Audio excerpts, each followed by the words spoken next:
करनाल में किसानों पर हुए लाठीचार्ज का मामला फिलहाल गर्म है। एक तरफ सरकार किसानों को समझाने का प्रयास कर रही है तो दूसरी तरफ किसान आक्रोश में है।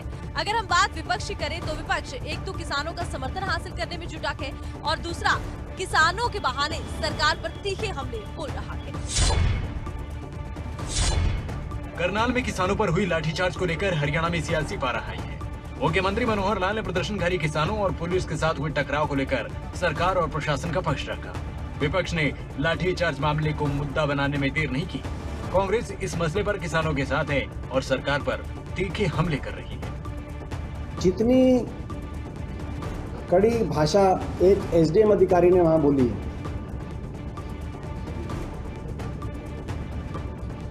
जब तक कहीं ना कहीं सरकारी शय ना हो तो हम आपसे सवाल पूछते क्या वो संभव है? कोई सरकारी संरक्षण, कोई सरकारी शय, सरकारी दिशा निर्देश ना हो तो क्या वो संभव है? हरियाणा कांग्रेस की अध्यक्ष कुमारी शैलजा से जब किसानों को लेकर बात की गई तो उन्होंने एसडीएम आयुष सिन्हा का तो बचाव किया, लेकिन सरकार की सीधे सीधे जिम्मेदारी ठहरा। बार बार किसानों का लहू बहाया है। आप शुरुआत कर दीजिए कुरुक्षेत्र से, हिसार, सिरसा, जगह जगह पर यह कार्य होता रहा। अभी हाल ही में करनाल में हुआ, लेकिन यहाँ पर जो सबसे शर्मनाक बात हुई वो ये हुई है जो सारी दुनिया ने देखा कि एक आला अफसर ने किस प्रकार से, किस भावना को दर्शाते हुए अपनी फोर्स को ऑर्डर दिया था, जो कहकर ये कहें, जो सरेआम कहें, ऑर्डर दें कि किसानों के सिर फोड़ने चाहिए। आप सोच सकते हैं कि ऐसा प्रशासन और ऐसी सरकार, क्योंकि बिना सरकारी या मैं कहूँगी जो राजनीतिक नेतृत्व है, बिना उनके निर्देश के ये कार्य नहीं होते हैं। हरियाणा में किसानों के नाम पर राजनीति भी खूब हो रही है। विपक्ष एक अलग रणनीति बनाने में जुटा है। ऐसे में जरूरत इस बात की है कि किसान भी ये समझे कि उनका असल हमदर्द कौन है, क्योंकि किसानों के नाम पर सियासत तो हमेशा से होती ही आई है। करनाल में किसानों पर हुए लाठीचार्ज के बाद गुस्साए किसानों ने प्रदेश भर में सड़कें जाम कर दी थी, जिसके बाद अब अंबाला में नेशनल हाईवे जाम करने वाले 400 से ज्यादा किसानों पर एफआईआर दर्ज की गई है।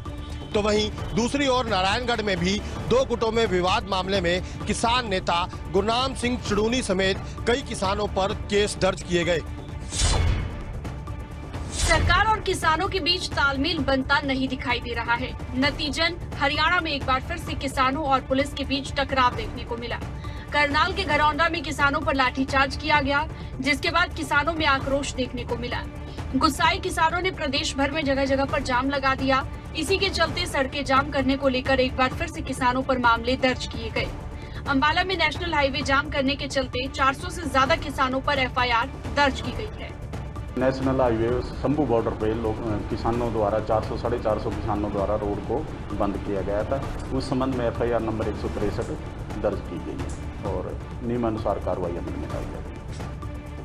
वहीं एफआईआर दर्ज होने के बाद किसानों का गुस्सा फूट पड़ा और किसानों ने कहा कि एफआईआर से डरने वाले नहीं हैं। किसान एफआईआर से कोई डरने वाले नहीं है। जो पहले तो सीएम के ऊपर कार्रवाई होनी चाहिए, जो उन्होंने करनाल रोड जाम कर रखा है, ट्राले लगा रखे थे। उसके बाद एसडीएम के ऊपर कार्रवाई होनी चाहिए, जिन्होंने किसानों के ऊपर डंडे मारे हैं। उसके बाद किसानों पे कर लो। तीसरा नंबर किसानों का है, फर्स्ट में तो सीएम का नंबर है, उस पर पर्चा दर्ज होना चाहिए। किसान तो बाद में, जब उन्होंने किसानों को डंडे मारे, जब हमने रोड जाम किया अपने किसानों को छुड़वाने के लिए, हमारी गलती क्या है? हमारी तो मजबूरी है। वहीं दूसरी तरफ नारायणगढ़ में 28 अगस्त को शहजादपुर की अनाज मंडी में भारतीय किसान यूनियन की बैठक में दो गुटों में विवाद का मामला सामने आया था, जिसके बाद किसान नेता गुरनाम चढ़ूनी समेत कई किसानों पर मामले दर्ज किए गए हैं। ऐसा है, इसके अंदर जो किसानों का शनिवार को जो गुरनाम चढ़ूनी वगैरह थे, इन्होंने कोई मीटिंग रखी थी, गन्ना की पेमेंट नहीं हो रही। और एक दूसरा ग्रुप है नरपत राणा का, वो भी उनको काले झंडे दिखाने के लिए अचानक पहुंच गए। और जो ये बात ये थी कि झंडे जो है ना बाहर खड़े होकर वो दिखाने की कोशिश कर रहे थे, लेकिन अचानक पता नहीं वो अंदर पहुंच गया और उनके आपस में कैश हुई होगी, मारपीट हुई। इसके संदर्भ में हमने 175 नंबर FIR लॉन्च कर दी है और राम सिंह चढ़ूनी व 10 अन्य व्यक्ति हैं, जिसमें एक शीला अड़ती भी है। तो इन बंदों की जो भी इनमें नामजद हैं इनको वेरीफाई किया जाएगा, डिजिटल एविडेंस कलेक्ट की जाएगी और जो सच्चाई होगी उसको सामने ला के अफसरान वाला से बात करके ही कार्रवाई की। किसान और सरकार के बीच लंबे समय से बातचीत का डेडलॉक लगा हुआ है। सरकार जहां अपने फैसले पर कायम है तो वहीं किसान भी अपनी मांगों को लेकर अड़े हुए हैं।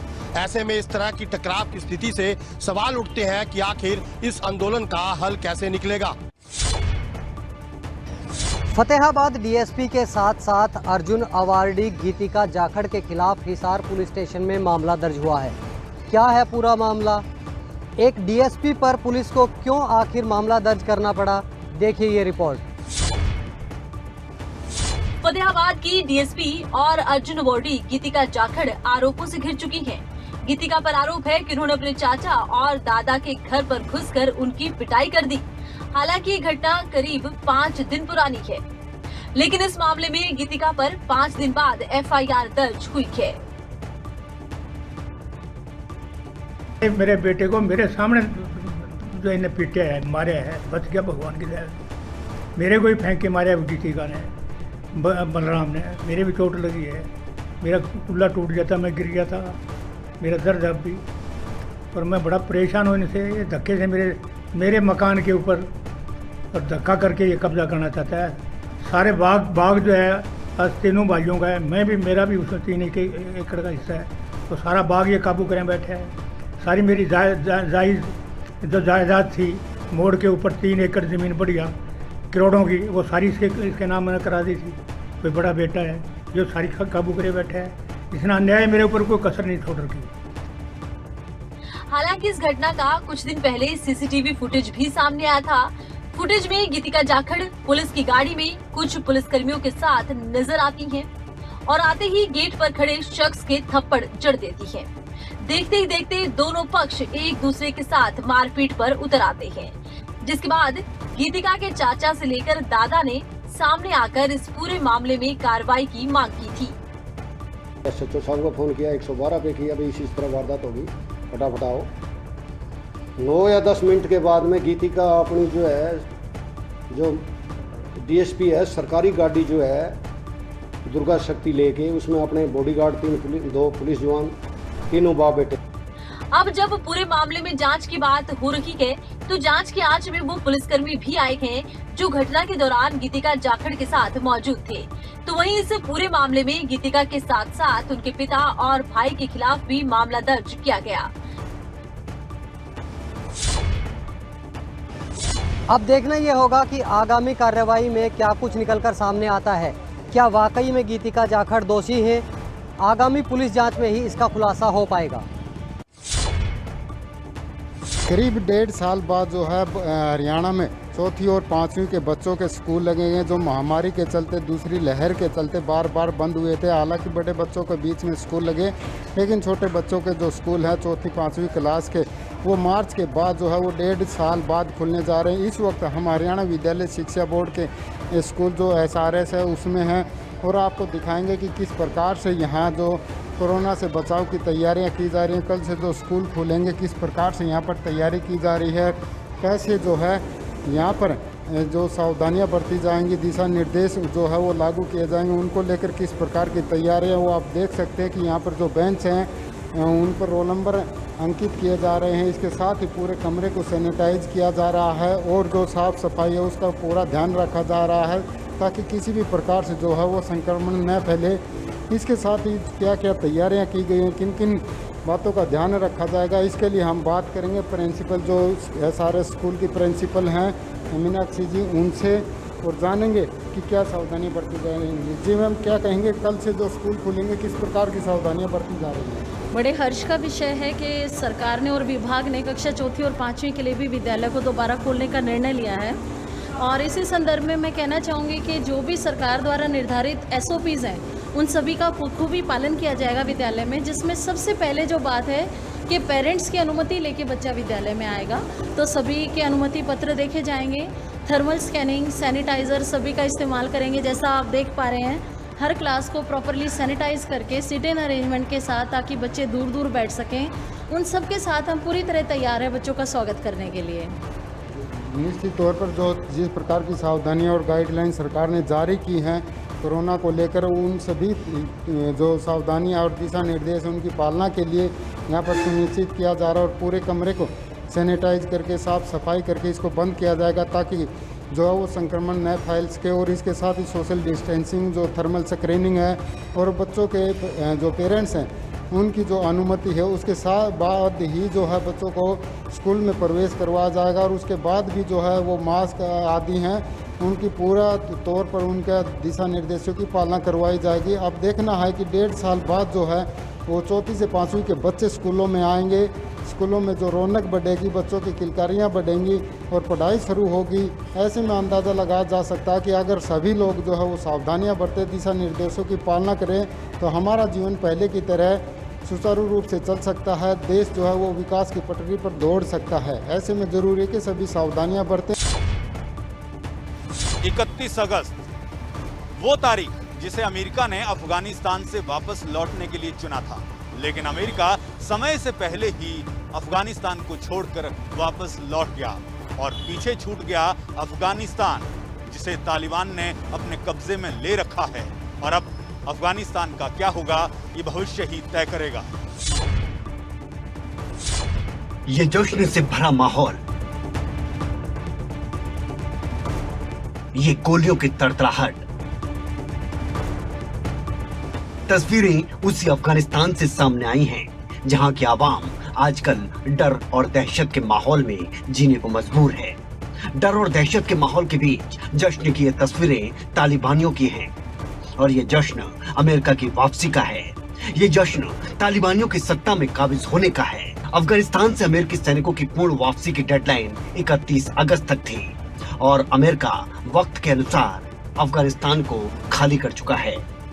I'm here to announce the completion of our withdrawal from Afghanistan and the end of the military mission to evacuate American citizens, third country nationals, and vulnerable Afghans. The last C-17 lifted off from Hamid Karzai International Airport on August 30th this afternoon at 3:29 p.m. East Coast time, and the last manned aircraft is now clearing the airspace above Afghanistan. America की वापसी के बाद तालिबान सत्ता का भोग भोगने के लिए पूरी तरह से तैयार बैठा है, तो अमेरिका अपनी कूटनीति के साथ आगे बढ़ने के लिए बेकरार है। अब अमेरिकी सचिव एंटनी ब्लिंकन के बयान के बाद इस बात को पूरी तरह से समझ जाएंगे। Now, U.S. military flights have ended, and our troops have departed Afghanistan. A new chapter of America's engagement with Afghanistan has begun. It's one in which we will lead with our diplomacy. The military mission is over. A new diplomatic mission has begun. So here's our plan for the days and weeks ahead. First, we built a new team to help lead this new mission. As of today, we've suspended our diplomatic presence in Kabul and transferred our operations to Doha, Qatar, which will soon be formally notified to Congress. Given the uncertain security environment and political situation in Afghanistan, it was the prudent step to take. वतन वापसी के बाद अमेरिकी रक्षा विभाग ने अफगानिस्तान छोड़ने वाले आखिरी सैनिक की फोटो भी पोस्ट की।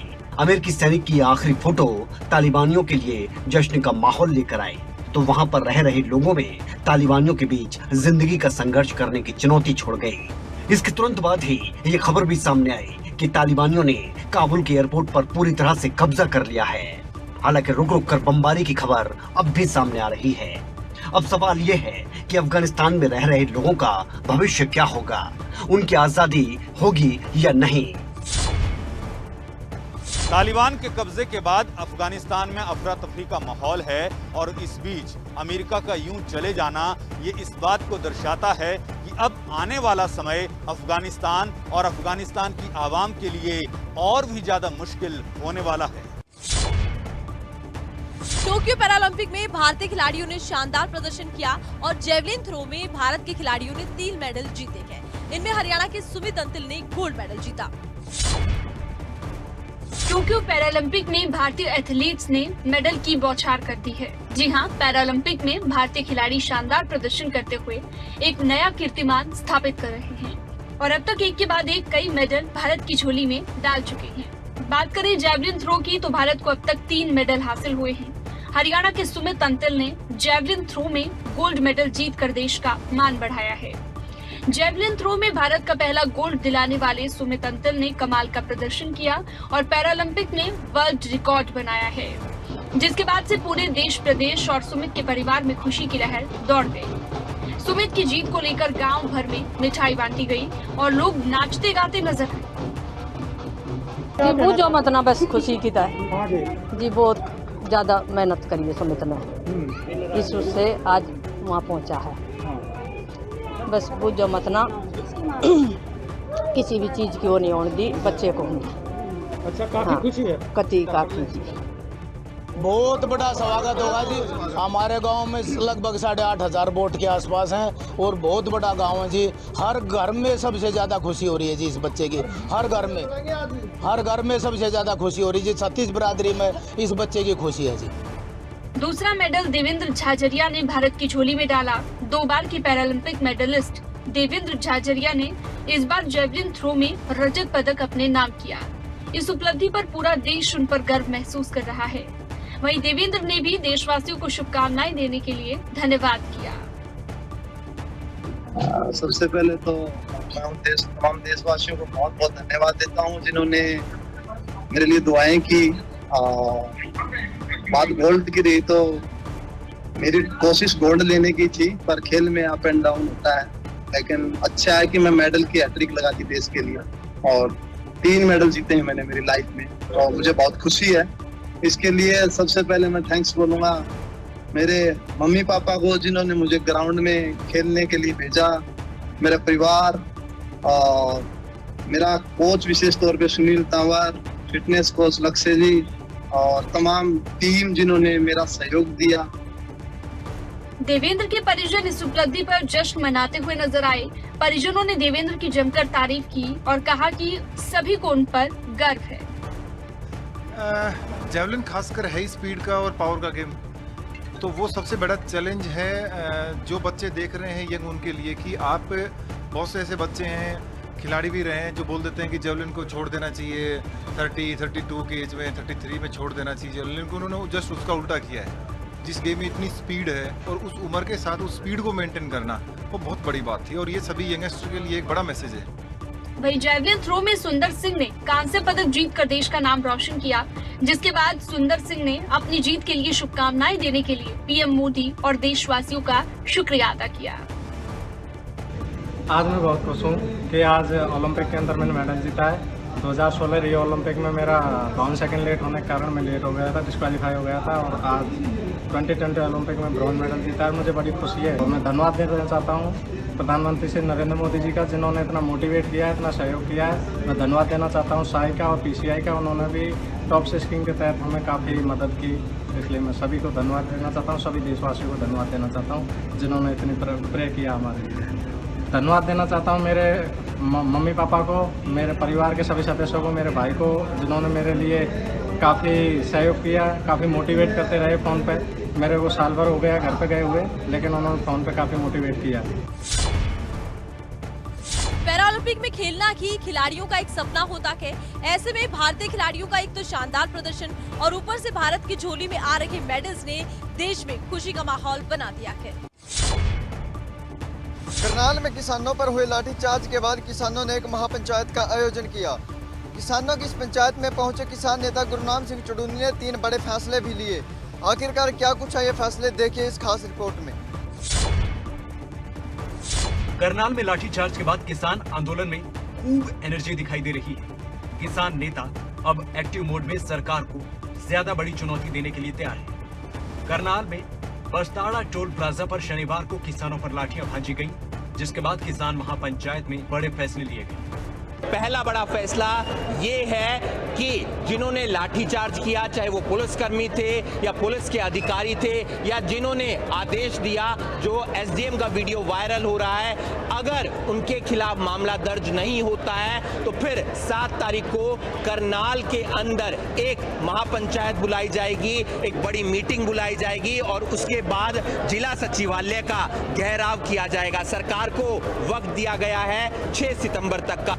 फैसला लिया गया कि किसान आंदोलन के दौरान पुलिस की कार्रवाई से प्रभावित आंदोलनकारी और उनके परिजनों के लिए मुआवजे का ऐलान किया जाए।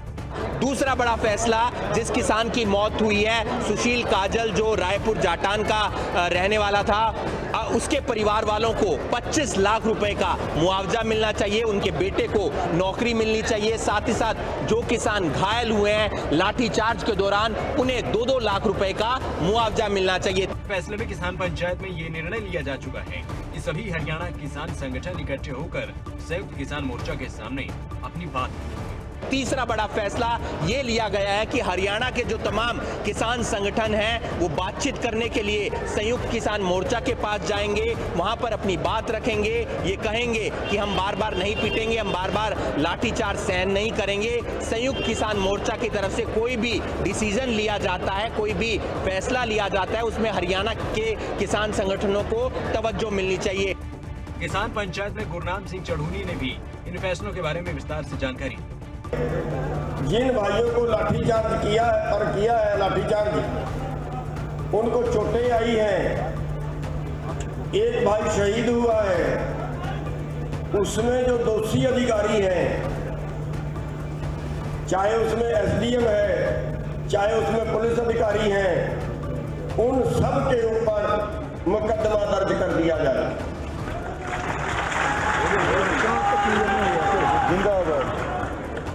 और इसका टाइम दिया है उनको 6 तारीख तक का, क्योंकि 5 तारीख की उत्तर प्रदेश के अंदर रैली है और आप सभी ने रैली में भी जाना है। वहाँ पे बड़ी पंचायत देश की रखी गई है किसान मोर्चे की तरफ से, तो आप सभी ने उसमें भी जाना है, इसलिए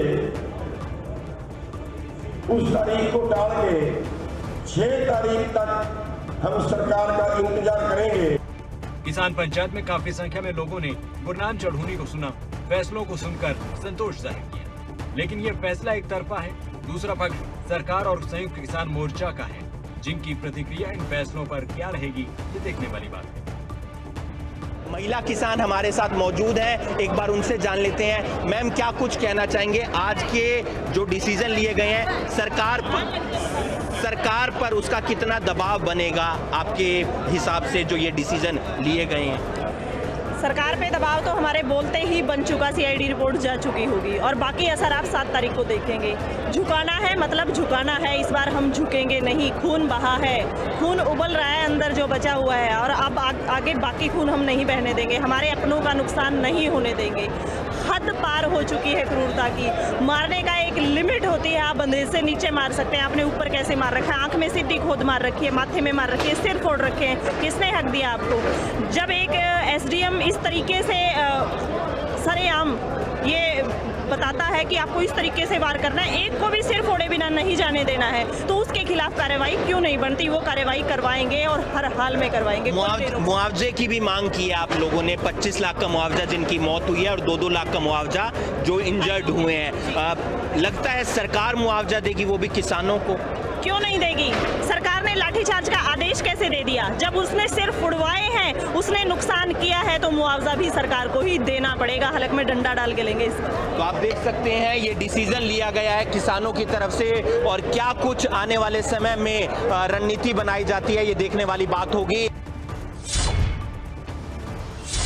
फिलहाल किसान नेता गुरनाम सिंह चुडूनी द्वारा लिए गए फैसलों से पंचायत में पहुंचे हुए लोग तो संतुष्ट नजर आए, लेकिन गुरनाम सिंह चुडूनी द्वारा लिए गए इन फैसलों पर सरकार की क्या प्रतिक्रिया रहती है, यह तो अब देखने वाली बात होगी।